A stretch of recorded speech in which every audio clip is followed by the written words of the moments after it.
All right, hey guys, how's it going? I'm just gonna do a quick recap. This recap is basically how to play AJ's notes in the morning, gap ups, gap down, whatever the case may be, news wise, right?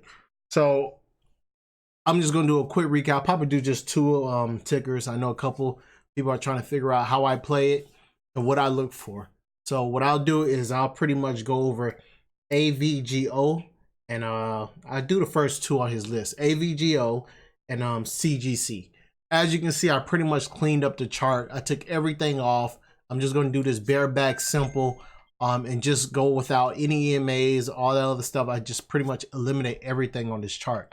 I'm just looking at a blank chart, right? So the first one we'll do is AVGO. So AJ always have some kind of catalyst behind every stock. There's a reason behind every trade, right?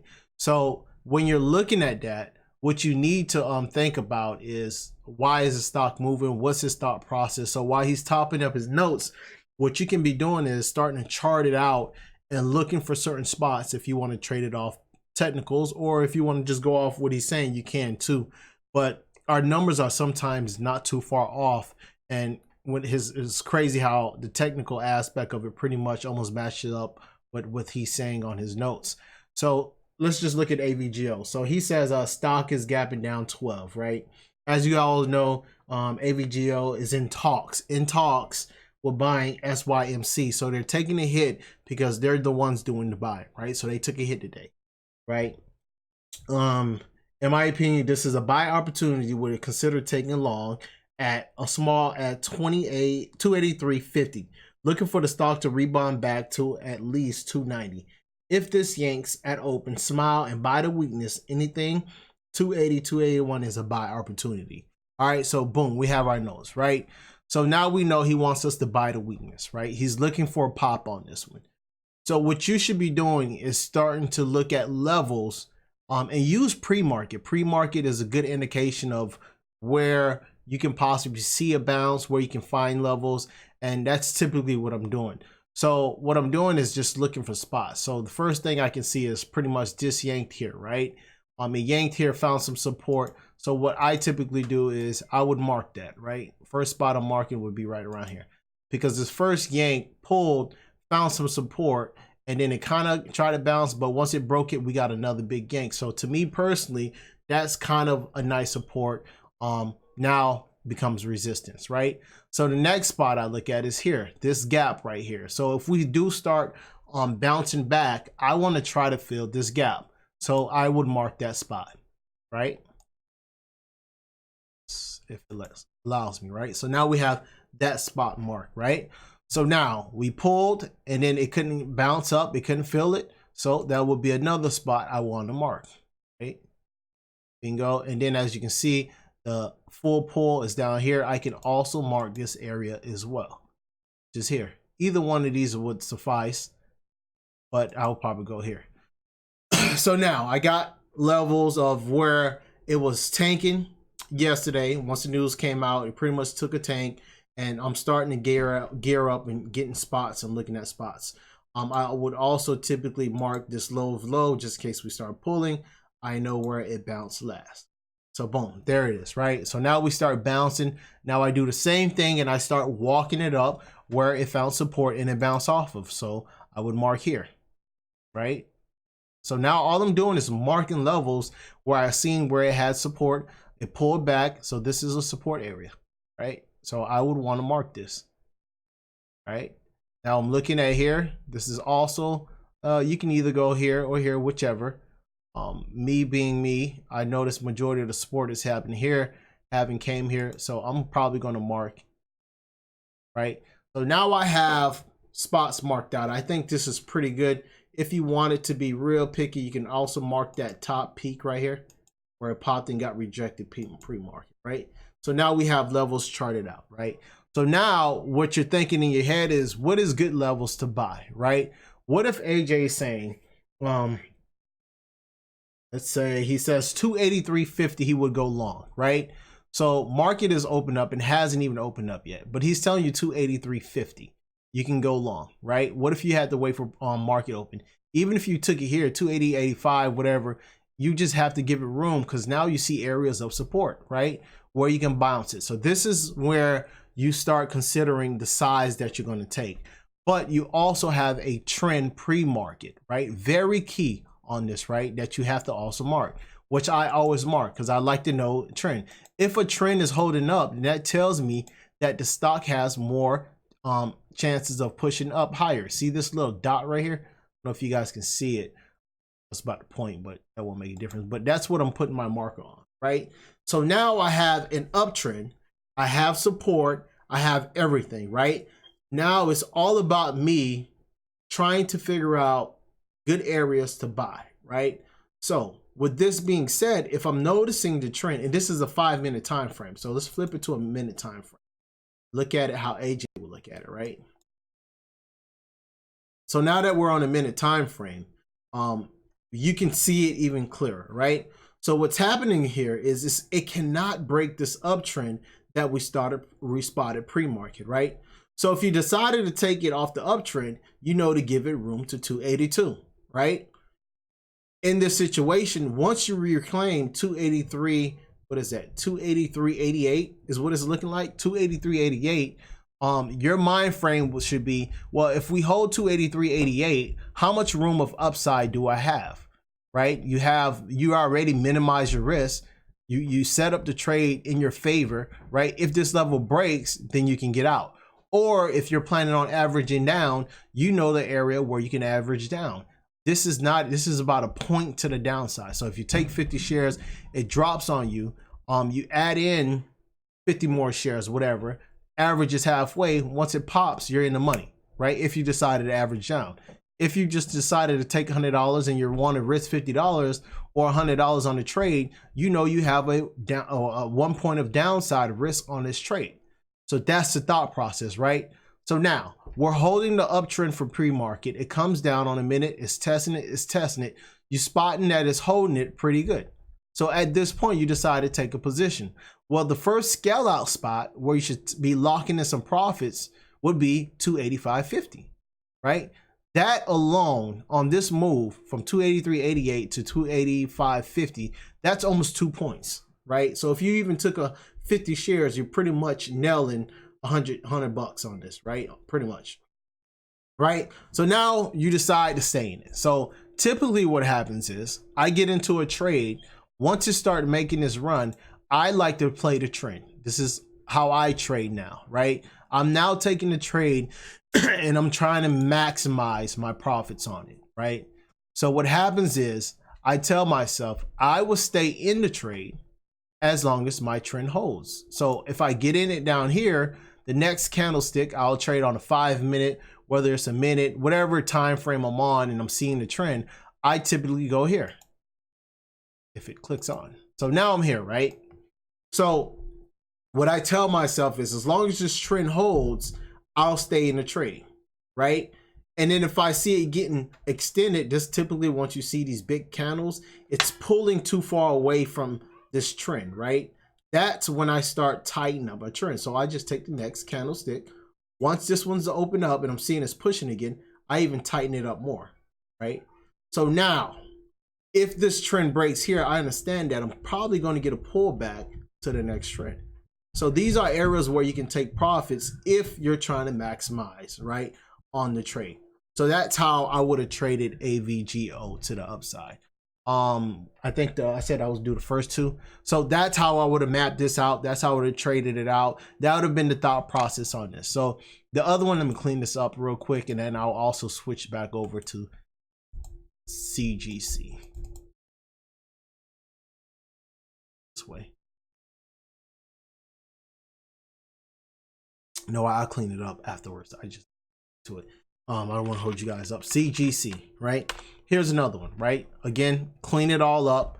Nothing here. I just left these here because it is what it is. It's actually playing out now. So if I am watching this come what, Friday, if I'm not mistaken, and I wanted to see what was going on with this one, these are levels I'll probably be watching.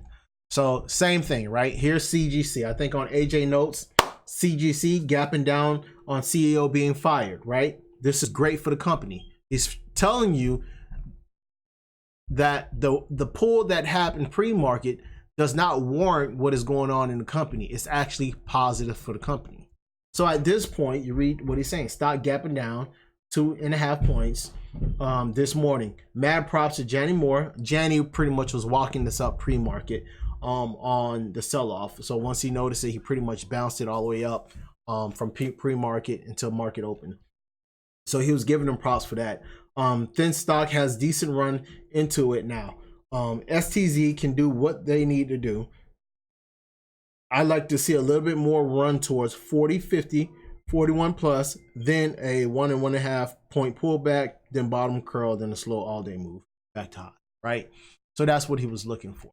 So now your job again is to start mapping this out, right? Again, you notice these sell-offs. I would start marking out areas, right? This is the first area of pull, held, it tried to bounce. Once that level broke, it pulled again. So I start marking these areas. Nice support right here. I want to see this area, right? Bingo. Right, there it goes. Now, if you look again, we pull all the way down here. You can also mark this one as well. I would mark this one because we got a nice little bounce. Once it broke, it pulled, whatever, right? So now we're starting to walk this back up. So we bouncing, everything is holding, it's looking pretty nice. It pulls back, find support here. I want to mark that, right? This is all pre-market areas.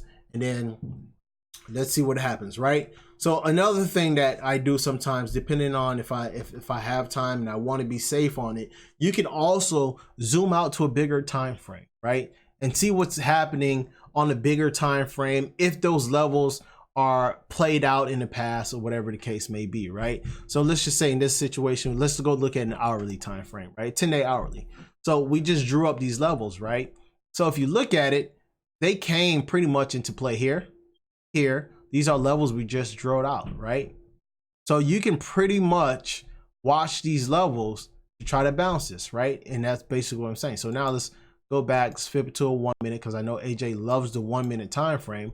So let's look at the 1 minute time frame. What's going on? Look at this pre-market. Look how it was holding up, bouncing. So now market opens up, right? Nothing changes with me, right? So you can clearly see there's a downtrend happening pre-market, right? So because of that, I want to respect that, right? Pre-market downtrend is happening. Can we sustain that downtrend, or will we break that downtrend? If we break that downtrend, that is a point where I want to start considering to go long, right? So if you look at it, right, I just did it overall big time frame. Just hurry up and slapped it on, right? So now we have a downtrend, right? And you can draw downtrends for whenever. Some people trade on the 5 minute. I'm doing it off of 5 minutes. Probably why it looks like this, right? I like to do mine on the 5 minute. So we have a downtrend on it, right? So I won't go long until this downtrend happens. But AJ's saying buy the weakness, right? If you wanted to go off the minute time frame, here's your long, right? Once it break, you can take it. But I want to see solid basing. And that's why I like to do it off the 5 minute, right? Because what happens is sometimes emotionally, people can't stay within these. They don't understand this is still a base. So by you going to a 5 minute time frame, right, it kind of clutters that and you won't see it. And this is what you get, right? So it keeps you, you pretty much, that's how I'm getting these entries and I'm getting in the time frames I'm getting in, is what I'm looking at is doing it from a 5 minute time frame, right? I won't take a long position until this trend breaks on a 5 minute time frame. That's just me. You can do it off the minute as well, same concept, but how I trade it technically is what I'm doing. But I know AJ trades off the minute, so I'm looking at minute chart so you guys can see how it would look. So if you were looking at the minute chart, once you break it and you close above it, this is your long. Well, if you're taking it here at 38.44, let's just say we buy the top of this break, right? It closed 38.44, we take a position long, right? This is not a bad risk, right? 38.44, you're looking at a 14 risk on this trade, cent risk on this trade, right? And also if you factor in the spreads or whatever the case may be, and then you know once you break this level, you should get a push, right? And then now it's all about managing it, right? Let's just say, again, I do everything off the 5 minute time frame. So with me, once it starts happening, I like to draw a trend to the upside. And what I would tell myself is, as long as this trend doesn't break, right? I'm doing it from another screen. As long as this trend doesn't break and it does not take out my support, I want to stay in this trade, especially if I don't scale out. But I always scale out. Why would have I took profits around this area? Because you can see there's resistance here. But again, if we flip it to the 5-minute time frame, it looks a little different and it keeps me in it a little longer. And this is how it looks, right? So I'm starting to get the trend off these two.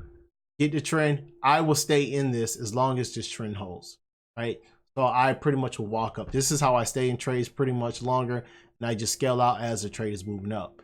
So again, if we're looking at AJ notes, he's saying stock gapping down 2.5 points. Where would he say nibble some long? 40. He wanted to see it to go towards 40, 50 to 41. So look at that. He pretty much got his 41 spot. Now, it was all about you being patient and understand where to buy. And he pretty much told you this was your buy area to go long.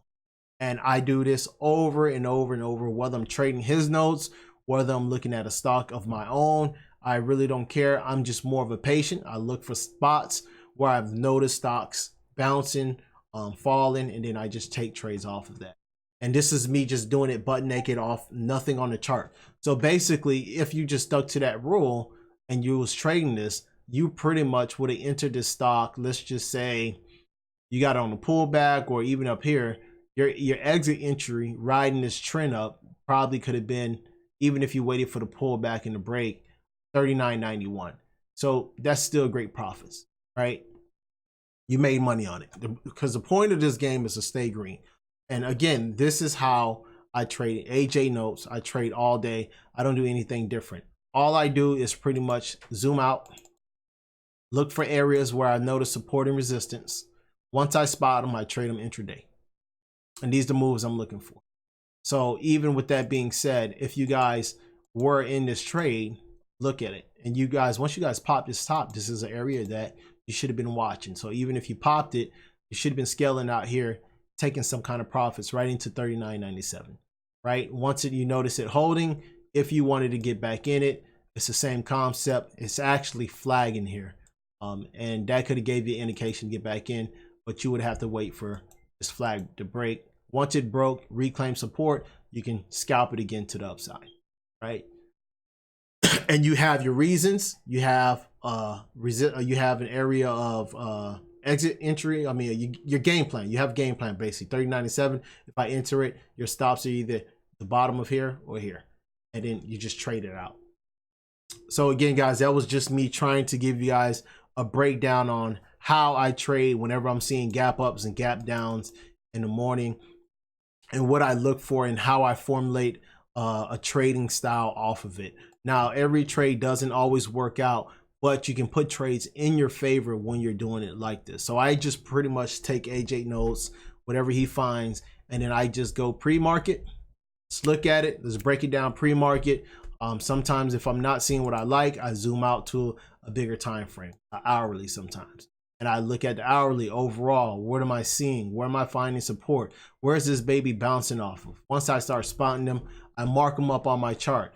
Once I get those on my chart, I now go, all right, do I have a solid trend pre-market? Am I having a breakdown? Whatever. I draw a trend line pre-market. So even if you wanted to go off pre-market, let's go back to like a 5-minute time frame, right? You don't see one too clean. Let's go. Can we see one off of 30? Let's see what happens. Not the greatest. So even with that, you would have to wait. Great. So with this one, I wouldn't be able to find nothing, because even if you did it off this one, I mean, your entry, you would never enter this trade. So there was no solid trends off pre-market. Everything was off the lower time frame for you to get in this. And that's basically it, guys. So again, I was just trying to do a small little recap on how I trade AJ's gap ups and gap downs, and then how I take his notes and turn it into a technical trade from a technical aspect of it. If the news is more bullish, then I'm leaning more bullish on the stock. I just wait for the setup, and then I will take it long. If the news is negative, I wait for the negative setup. Basically, I want to see some sort of uptrend break. Once the uptrend break, I'll take it short. And over and over. And that's the same thing with AVGO. If you didn't want to play the upside because you felt the news was negative, then it's the same concept. You wait for that trend break, right? What you do is just wait for it. Some people don't like to trade against the news, which is fine. So in your case, you would be walking this trend up, right? Once this trend breaks, you can take it, or again, I tell you, if it gets too extended, you just tighten it up, and then same thing, right? I think one of them, they was trading today. Someone wanted to take a short, and AJ was like, you can put your stops on it. And I actually flipped the chart to, I think it was that AR. Ooh, what was the name of that stock? I'm sorry, guys. I'm going to cut it off after this one. I'll do this one, and then I'm going to cut it off, right? AMR, I think N. And then I'm gonna cut it off this one. So this one is the same thing, right? I'm just do it real quick. Has a solid uptrend, right? You cannot short this until the trend breaks, right? And what happens is when you're doing that, you're kind of putting the trade in your favor, right? So I think the person was asking down here, or someone was trying to short it, and I flipped it and I looked and I was like, no short. You haven't broke the trend. AJ told him to back off, and then I guess he waited later on. But this is when you start trying to take a short, right? What happens is you break the trend. Typically, it likes to come back and try to test the trend. If it cannot continue with strength, this candlestick is your entry short, and stops are high, right? And you can do this over and over and over again. This is how I typically get into my shorts when I'm seeing a strong running chart. And then it's the same thing. Once you get in it, you want to walk it down. You stay in the short until you get a confirmed candlestick above it, or below it, whichever, right? So you ride this down, take profits along the way, of course.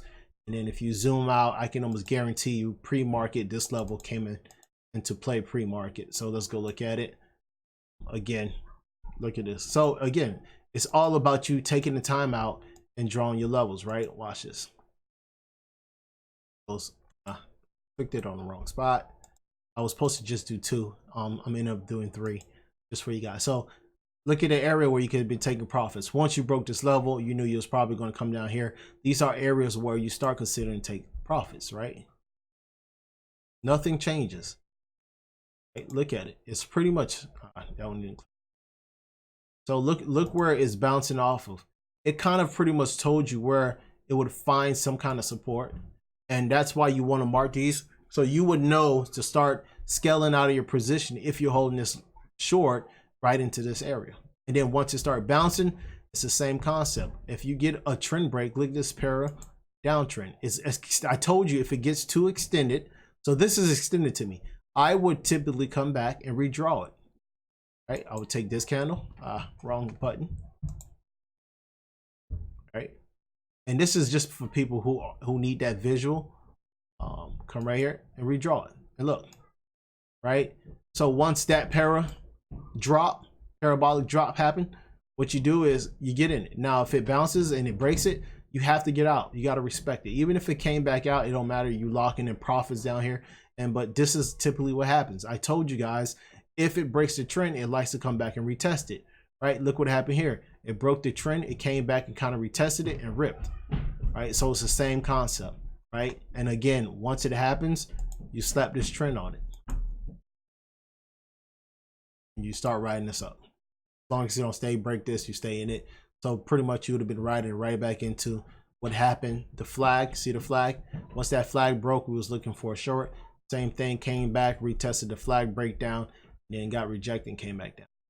So this is how I formulate trades without the EMAs, without the VWAP. I mean, you can do it without anything. You just have to be able to visually see this. I just like to see it, and it helps me seeing it. So again, guys, I might have went a little longer than I wanted to, but that's basically it for me. I'm just going over how I trade AJ notes, gap ups and gap downs. And this is basically what I look for, how I formulate my spots. And then from there, I just gauge it and trade it. I mean, I'm always taking sides off on any move. Don't get too greedy. 50 cents to $1 is great return. If you get more than that, start moving your trailing stops up on it and rock out. Again, guys, take care. Enjoy your holiday. We'll be back at it Friday. And be doing the same thing. Take care, guys. Enjoy your weekend.